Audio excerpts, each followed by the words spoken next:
The Lushan Rebellion, a devastating civil war, began in 755 AD during the Tang dynasty, one of the golden ages in Chinese history. The main character of this story, Lushan, was a powerful military governor commanding a vast army in the northeastern region. Born to a Turkic father and a Sogdian mother, Lushan rose through the ranks thanks to his military prowess and strategic vision.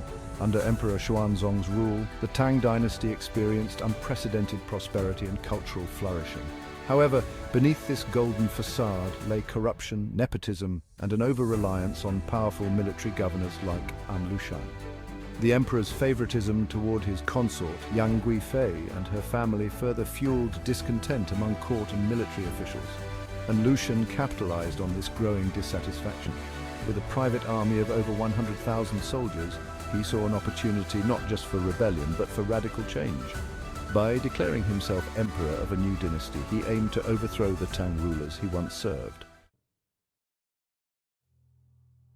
Part 2. The Outbreak and Expansion of Rebellion. In December 755, Lushan launched his rebellion from the Fanyang base, swiftly capturing the eastern capital Luoyang. This initial victory was both rapid and brutal, marking the beginning of a widespread conflict that would engulf much of China. Lushan's forces moved with astonishing speed. By the following year, they had seized the imperial capital, Chang'an, forcing Emperor Xuanzong and his court to flee to Sichuan. This flight marked a significant low point for the Tang dynasty, revealing the vulnerability of an empire once considered invincible. The fall of Chang'an was not just a military success, but also a psychological blow to the Tang dynasty. Lushan declared himself emperor of the new Yan dynasty, establishing his rule over the territories he had conquered. With almost uncontested control of northern China, his ambitions seemed within reach. Part 3. The Tide Turns. In 757, Lushan was assassinated by his own son, Qingshu, throwing the rebel forces into disarray. The Tang dynasty seized this opportunity to regroup and counterattack. Emperor Xuanzong's son, Suzong, allied with local warlords and minority forces to gradually regain lost territory.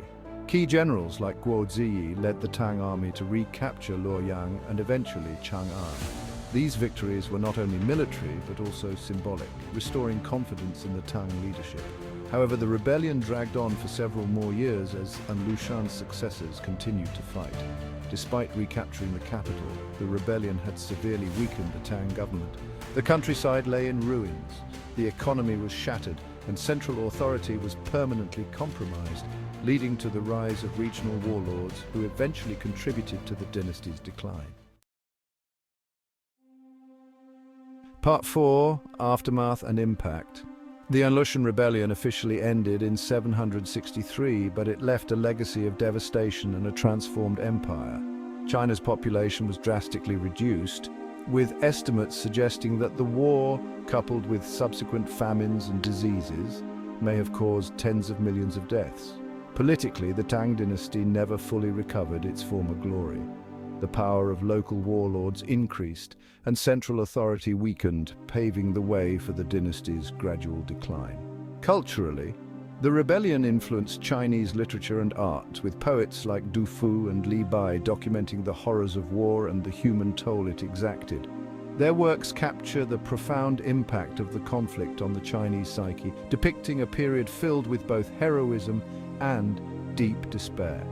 The Lushan Rebellion remains one of the most significant and tragic events in Chinese history, vividly reminding us of how ambition can rewrite the fate of dynasties.